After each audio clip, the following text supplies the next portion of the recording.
मेरा नाम वकास है, लेकिन घर वाले मुझे कालू कहते हैं। ये थे हसीब, पिंडी के एक छोटे से गांव के रहने वाले और एक मुअज़्ज़िज़ घराने के बेटे।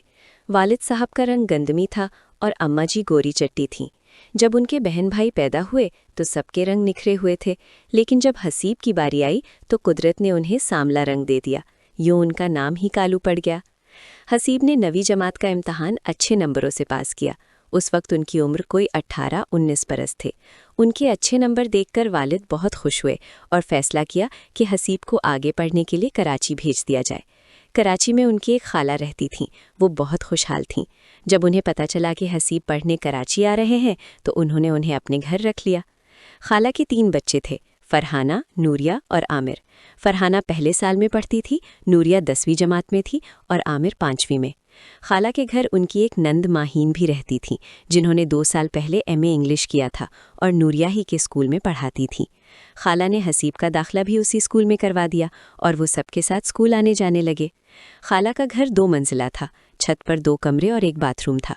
दूसरी मंजिल पर खाला की देवरानी मुस्कान रहती थीं, जिनके 2 छोटे बच्चे थे। खाला के अपने फ्लोर पर 3 कमरे थे, एक खाला खालू का, एक फरहाना और नूरिया का और एक माहीन का।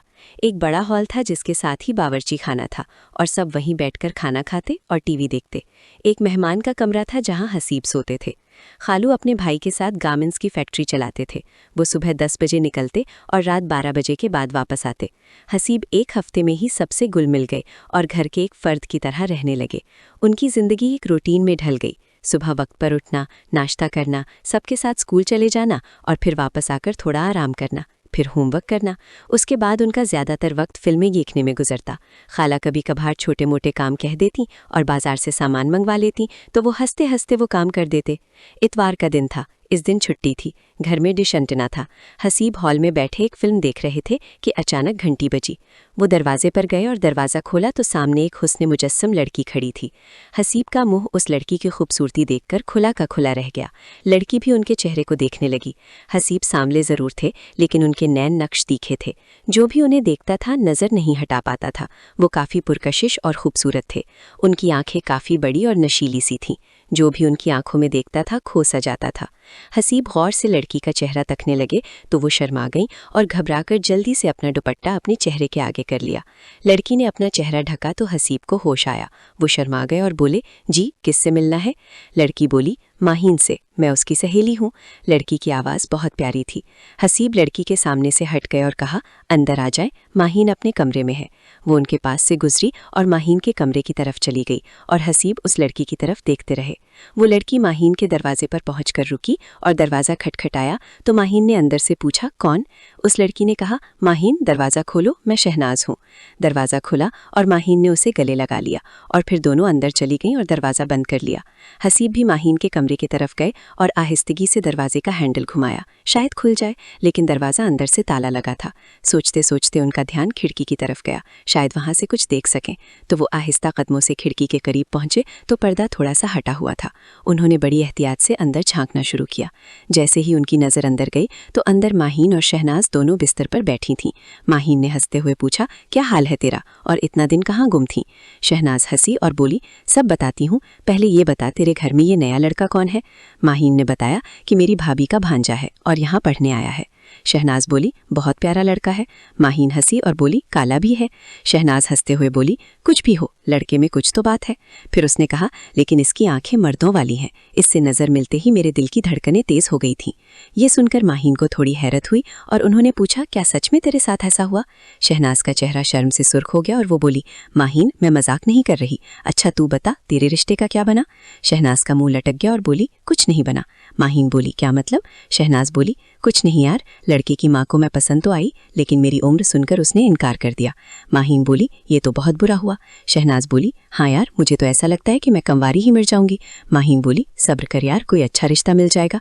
शहनाज बोली, अब और कितना सब्र करूं, मैं 25 साल की हो गई हूँ और अब तक शादी नहीं हुई। ये सुनकर माहीन हंसी और कहा, शर्म नहीं आती ऐसी बातें करते हुए? शहनाज ने जवाब दिया, क्या करूं, तू ही मेरी बेहतरीन सहेली है, तुझसे ऐसी बातें शेयर ना करूं तो किससे करूं? माहीन हंसी और बोली, हाँ यार ये तो है। फिर शहनाज हंसी और बोली, तू सुना, तेरी कहीं बात चली या नहीं? माहीन का भी मुंह लटक गया और बोली, वही सुन्नाटा है ना, कोई मेरा रिश्ता मांगने आ रहा है और ना ही मेरे घर घरवाले किसी से बात चला रहे हैं। शहनाज ने माहीन की बात सुनकर एक सांस भरी और फिर उसने माहीन के खूबसूरत चेहरे पर हाथ लगाया और बोली, क्या फ़ायदा ऐसी खूबसूरती का जब कोई चाहने वाला ही ना हो। माहीन ने कहा, पता नहीं कब कोई अच्छा रिश्ता आएगा और कब मेरी शादी होगी। शहनाज बोली, तो स्कूल में किसी को सेट क्यों नहीं कर लेती जो तुझसे शादी कर ले। माहीन डर गई और बोली, ये तुम क्या कह रही हो, पागल तो नहीं हो गई हो। शहनाज बोली, क्यों, इसमें क्या बुराई है। आजकल तो ऐसा आम हो गया है कि लड़कियां खुद अपने लिए लड़का ढूंढती हैं और फिर उससे शादी कर लेती हैं। माहीन बोली, अगर ऐसी बात है तो तुम ऐसा क्यों नहीं कर लेती। शहनाज बोली, कैसे करूं, मुझे तो घर से निकलने की इजाज़त नहीं, जॉब करना तो बहुत दूर की बात है, लेकिन तू तो आज़ाद है और थोड़ा बहुत फ़ायदा उठा सकती है। माहीन बोली, कैसे उठाऊं, मेरी एक कलीग का एक टीचर के साथ चक्कर चला था और उसने ये बात सबको बता दी थी, तो वो बेचारी बहुत बुरी तरह बदनाम हुई थी और जॉब छोड़कर चली गई थी। शहनाज बोली, ये तो उस बेचारी के साथ बहुत बुरा हुआ। माहीन बोली, इसीलिए तो कहती हूँ कि ये काम मुझसे नहीं होगा, और मेरे घर वालों को मेरी ऐसी वैसी किसी बात का पता चला तो वो तो मुझे जान से ही मार डालेंगे। शहनाज हंसी और बोली, कहती तो तू ठीक हो, लेकिन पता नहीं कब हमारी शादियां होंगी। माहीन भी हंसी और बोली, अच्छा ये बातें छोड़ो, ये बताओ क्या पियोगी, चाय या जूस। माहीन बिस्तर से उठने लगी तो शहनाज ने उसका हाथ पकड़ लिया और हंसते हुए बोली, तुम ये तकलीफ ना करो और मुझे कोई अच्छी सी फिल्म दिखाओ। माहीन हंसी और बोली, कौन सी फिल्म। शहनाज ने कहा, कोई भी एक अच्छी सी फिल्म चला दो। माहीन बोली, पहले तेरे लिए कुछ ले आऊं, फिर तेरी ये ख्वाहिश भी पूरी करती हूँ। और माहीन अपने कमरे से निकली और बावर्ची खाने की तरफ चलने लगी तो हसीब वहां से भागते हुए हॉल में आए और लेट गए और लेटकर फिल्म देखने लगे। माहीन ने उन्हें देखा तो उसे शहनाज की बात याद आ गई और माहीन ने उन्हें दूसरी नज़र से देखना शुरू किया और अपना उनके साथ मुवाजना करने लगी। माहीन बड़ी खूबसूरत लड़की थी, उनका चेहरा साफ सुथरा था और रंगत बिल्कुल दूध जैसी सफ़ेद थी। उस्तानी होने की वजह से उनकी पोशाक बहुत शानदार होती थी और वो अक्सर जीन्स और टी शर्ट पहनती थी जिसमें वो बहुत खूबसूरत नजर आती थी। माहीन का कद 5 फुट 6 इंच था और उनका जिस्म भरपूर था, मगर लंबा कद होने की वजह से वो बहुत पतली दिखाई देती थी। हसीब खुद भी सेहतमंद लड़के थे और उनका कद माहीन से थोड़ा ही कम था। उनके चेहरे पर मर्दाना खूबसूरती थी, मगर रंगत में वो माहीन जितना गोरा नहीं थे। जब वो फिल्म देख रहे थे तो माहीन उन्हें देख रही थी। फिर माहीन ने उनसे चाय पीने के लिए पूछा तो उन्होंने कहा, जी मैम। वो चाय बनाने लगी और हसीब ने फिल्म की आवाज़ थोड़ी कम कर दी। थोड़ी देर बाद शहनाज आई और जब हसीब ने उन्हें देखा तो उन्हें शर्म आ गई और उन्होंने नीचे देखना शुरू कर दिया। नज़र मिलते ही शहनाज के दिल की धड़कन तेज हो गई। उसने शहनाज से नज़र चुराई और बावर्ची खाने में चली गई। शहनाज माहीन के पास बावर्ची खाने में गई और माहीन शहनाज से कह रही थी, तुम क्यों आई, मैं खुद चाय बना कर ले आती। शहनाज माहीन के करीब खड़ी हो गई। उसने माहीन को आंखों से हसीब की तरफ इशारा किया और हल्के से बोली, ये बात छोड़ो, मुझे तो लगता है ये लड़का कभी मेरी जान लेकर रहेगा। माहीन ने हंसी और बोली, क्यों, इस बेचारे के पीछे पड़ी हो, वो तुमसे क्या कह रहा है। शहनाज बोली, पता नहीं क्या बात है, वो जब भी मुझे देखता है मेरे दिल की धड़कन तेज हो जाती है। माहीन बोली, वो मुझे भी तो देखता है, मुझे तो ऐसा कुछ महसूस नहीं होता। शहनाज बोली, अच्छा, लेकिन मेरे साथ ऐसा क्यों होता है। माहीन ने मुस्कुराते हुए कहा, क्योंकि तुम्हारा ख्याल आजकल कहीं और है। शहनाज मुस्कुराती हुई बोली, वो तो हमेशा होता है। दोनों खामोश हो गईं और चाय बनाने लगी। शहनाज बार बार हसीब की तरफ देखने लगी। माहीन ने शहनाज से कहा, इसे देखना बंद करो वरना इसे शक हो जाएगा। शहनाज ने कहा, मुझे लगता है इस लड़के पर मेरा दिल आ गया है। माहीन बोली, शर्म करो, अपनी उम्र देखो और इसे देखो। शहनाज बोली, वही तो देख रही हूँ, कुछ तो बात है जो मेरा दिल बार बार इसकी तरफ खिंचा जा रहा है। माहीन बोली, लगता है कि आज तुम्हारा दिमाग कुछ ज्यादा ही खराब हो गया है। शहनाज बोली, चाहे जो समझो, कुछ तो हुआ है।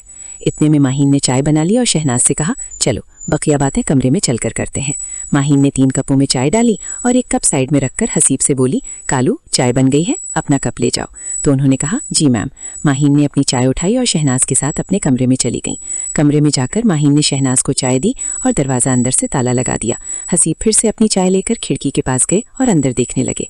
इस वक्त माहीन अपनी चाय लेकर कंप्यूटर के सामने बैठ गई थी और वो शहनाज को हंसते हुए देखती हुई बोली, अब बोलो कौन सी फिल्म देखनी है।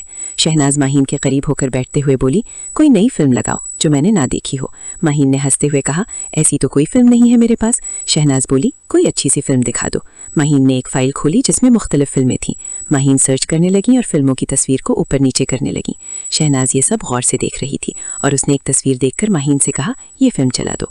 माहीन ने शहनाज को देखकर मुस्कुराई और फिल्म प्ले कर दी और दोनों चाय पीने लगी और फिल्म देखने लगी। और जब फिल्म खत्म हुई तो दोनों एक दूसरे का मुंह देखकर हंसी और माहीन ने पूछा, फिल्म कैसी लगी। शहनाज बोली, बहुत अच्छी। फिर दोनों बातें करने लगी तो हसीब वहां से भागते हुए दरवाज़ा खोलकर हॉल में बैठ गए। दोपहर का खाना शहनाज ने माहीन के साथ खाया और घर जाने के लिए तैयार हो गई। माहीन और शहनाज कमरे से बाहर आईं तो शहनाज की तैयारी देखकर खाला हसीब से बोली, कालू, शहनाज को घर छोड़ाओ। तो उन्होंने कहा, जी खाला। उन्होंने शहनाज को देखा और खड़े हो गए तो उन्हें देखकर शहनाज की धड़कन तेज हो गई और वो खाला से बोली, कोई बात नहीं भाभी, मैं अकेली चली जाऊंगी। खाला बोली, कोई ज़रूरत नहीं, जब लड़का घर में बैठा है तो अकेली जाने की क्या ज़रूरत है। शहनाज चुप हो गई और माहीन शहनाज को दरवाजे तक छोड़ने आई तो हसीब उन दोनों के पीछे चलने लगे। शहनाज माहीन से गले मिली और हसीब के साथ अपने घर की तरफ चल पड़ी। सारे रास्ते शहनाज चोरी चोरी हसीब को देखती रही और शायद सोचती रही कितना प्यारा लड़का है, अगर इससे दोस्ती हो जाए तो मज़ा आ जाए। और शहनाज हसीब के साथ दोस्ती करने की तरकीबें सोचने लगी। शहनाज जो भी तरकीब सोचती उसमें पहल उसी को करनी पड़ती, और जब पहल करने की बात आती तो शहनाज हसीब की और अपनी उम्र के बारे में सोचकर डर जाती। शहनाज का सारा रास्ता उन्हीं सोचों में गुजर गया और उसका घर आ गया।